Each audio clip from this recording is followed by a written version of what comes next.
Bonjour à tous, chers amis. Je voulais vous parler du sacrement du pardon. C'est un beau sacrement, souvent un peu oublié. C'est toujours un peu difficile de pouvoir faire cette démarche, d'aller comme ça voir un prêtre, aller comme on dit se confesser. Alors en plus, le problème, c'est que souvent on a honte, souvent c'est difficile, on a toutes les bonnes raisons pour pas y aller. Et puis souvent, en fait, on se dit mais je vais encore répéter les mêmes choses et c'est toujours les mêmes trucs, alors à quoi ça sert d'aller finalement vivre ce sacrement de réconciliation?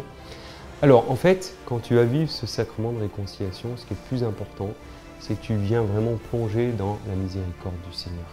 Tu vois, bien sûr, toi tu fais quelques pas pour venir vers lui, mais Dieu il en fait 10 000. Alors c'est important de regarder ta vie, tu vois, quand tu vas te confesser, moi je t'invite aussi d'abord à dire merci, à rendre grâce pour tout ce qui est beau dans ta vie. Tu vois, c'est pas simplement arriver et faire une liste de péchés. Viens dire merci au Seigneur pour cette vie qu'il t'a donnée, pour la joie qu'il te donne, pour tes amis, pour ta famille, pour tous ceux, si tu as la chance d'être en bonne santé, tu vois, de pouvoir offrir tout ça. Et puis, le Seigneur, il t'invite à regarder ta vie. Et ça, souvent, on n'aime pas trop. Et en fait, c'est le seul moyen pour pouvoir finalement te libérer. La parole, le fait de dire, eh bien, ça va te libérer tout simplement. Toi, c'est comme si, par exemple, tu te fais une plaie à ton bras et que tu vas devoir aller voir le médecin. Eh bien, il faudra bien que tu lui montres ta plaie pour qu'il puisse la soigner et puis qu'après, elle puisse guérir. Ben, quelque part, avec le Seigneur, c'est pareil.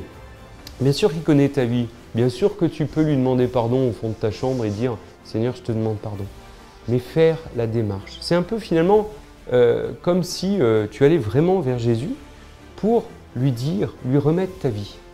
Et tu vois, tous ceux qui, dans l'Évangile, demandent à être guéris, demandent à être libérés, ben, ils font la démarche d'aller vers le Christ. Et tu vois, le sacrement, finalement, c'est ça. C'est que tu puisses aller vers Jésus, lui remettre ta vie, lui confier tout ce qui est dans ton cœur. Et en fait, je peux t'assurer une chose, c'est que en le disant, tu vas te libérer. Et tu vas vraiment faire cette expérience. Et moi, toutes les personnes à qui j'ai la joie de donner ce sacrement, ils ressortent toujours heureux, ils ressortent toujours joyeux. Alors, je t'invite vraiment à faire cette expérience et je te redis, pour moi, comme tous mes frères prêtres, notre joie de pouvoir donner ce sacrement.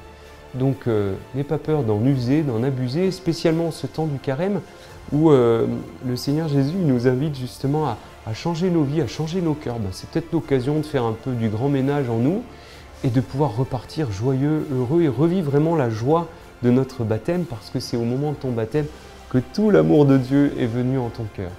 Alors je t'invite vraiment, tu vois, va voir un prêtre, rencontre un prêtre, va vivre ce sacrement du pardon et tu auras vraiment la joie dans ton cœur d'avoir pu goûter en plénitude à la miséricorde du Seigneur. À bientôt.